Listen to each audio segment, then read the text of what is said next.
அரிசியை மட்டும் மாவரைச்சி வச்சா போதும். நீங்கள் இரவு இட்லி ஊற்றுறதுக்கு 1 மணி நேரத்துக்கு முன்னாடி உளுந்து ஊற வச்சு 3/4 மணி நேரம் ஊறினதுக்கப்புறம் அதை எடுத்து அரைச்சி நீங்கள் மாவில் கலக்கினாலே போதும். இட்லி பிரமாதம் வரும். முதல்ல இது உளுந்து நீங்கள் புளிக்கணும்னு அவசியம் இல்லை, அரிசி மட்டும் புளிச்சா போதும். இப்போ வெயில் காலம், நல்ல வெயில் காலம் அப்படின்னா நீங்கள் மாவு அரைச்சி வைக்கிறதுக்கு விட அதை விட கொஞ்சம் பெரிய பாத்திரத்தில் தண்ணி ஊற்றி அந்த தண்ணிக்குள்ளே இறக்கி வச்சோம்னா அந்த புளிப்பை இது கண்ட்ரோல் பண்ணும். சரியான பனி புளிக்கவே இல்லைன்னா ஒரே ஒரு இளநீர் வாங்கி உடச்சி ஊற்றி கலக்கி வச்சிங்கன்னா பிரமாதமாக புளிச்சு அருமையாக பொங்கி நிற்கும். இதில் குறிப்பாக முக்கியமானது என்னன்னு பார்த்தீங்கன்னா, இட்லி பானையை வச்சு நீங்கள் இட்லி ஊற்றுறதுக்கு முன்னாடி இட்லி பானை வைப்பாங்க, தண்ணி ஊற்றுவாங்க, அடுப்பத்து வைப்பாங்க, தட்டில் மாவு ஊற்றி மூடி வச்சிடறாங்க. அப்படி இல்லை, தண்ணி கொதிநிலை வராமல் நீங்கள் இட்லி ஊற்றக்கூடாது.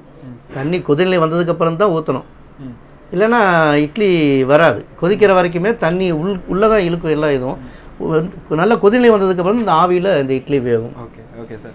இட்லிங்கிறது ஒரு ஐடியலான பிரேக்ஃபாஸ்ட் அப்படின்னு சொல்லி நம்ம இங்கே மட்டும் இல்லை, சவுத்தில் மட்டும் இல்லை, இந்தியா முழுக்க. இப்போ நம்ம நார்த்தில் போனால் கூட, எக்ஸ்ட்ரீம் நார்த் போனால் கூட காலையில் பிரேக்ஃபாஸ்ட் என்ன இருக்குது அப்படின்னு பார்த்தீங்கன்னா இட்லி தான் சர்வ் பண்ணுறாங்க. இப்படிப்பட்ட இட்லியை நீங்கள் யாருக்கெல்லாம் சர்வ் பண்ணியிருக்கீங்க? என்ன மாதிரி இப்போ செலிபிரிட்டிஸ் நிறைய பேர் உங்களோட இது டேஸ்ட் பண்ணியிருப்பாங்க, நிறைய டாப் கிளாஸ் பீப்புளுக்கு சர்வ் பண்ணியிருப்பீங்க. யாருக்கெல்லாம் இது வரைக்கும் சர்வ் பண்ணியிருக்கீங்க? சார், நான் ஒரு இட்லி வியாபாரியாக இருந்து எனக்கு ஒரு தொலைபேசி அழைப்பு வந்தது.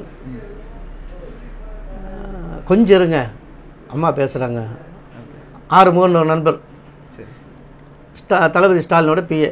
கொஞ்சம் இருங்க, அம்மா பேசுகிறாங்கன்னா அவங்க துர்கா மேடம் பேசுகிறாங்க. இனியவன், குழந்தைகளுக்கு மிக்கி மவுஸ் இட்லியும் தலைவருக்கு இளநீர் இட்லியும் சாயந்தரம் கொஞ்சம் கொடுத்து அனுப்புங்களேன்.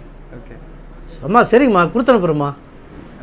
அவங்க அடிக்கடி அவங்க வீட்டு நிகழ்ச்சி, அவங்க குழந்தையோட ஏதாவது இது பண்ணணுன்னா மிக்கி மவுஸ் இட்லின்னா எங்கிட்ட தான் கிடைக்கும், உலகத்தில் எங்கேயும் கிடைக்காது. ஃபோன் பண்ணி கேட்பாங்க. எங்களுக்கு பெரிய சந்தோஷம், பெரிய கௌரவமாக இருக்கும்.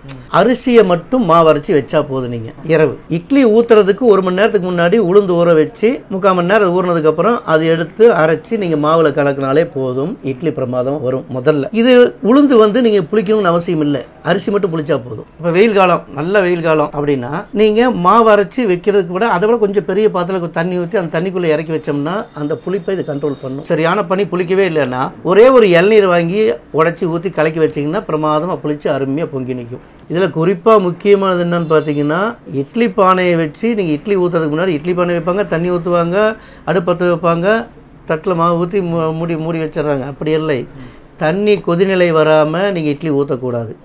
தண்ணி கொதிநிலை வந்ததுக்கப்புறம் தான் ஊற்றணும், இல்லைன்னா இட்லி வராது. கொதிக்கிற வரைக்குமே தண்ணி உள்ளே தான் இழுக்கும். எல்லாம் இதுவும் நல்ல கொதிநிலை வந்ததுக்கப்புறம் இந்த ஆவியில் இந்த இட்லி வேகும்.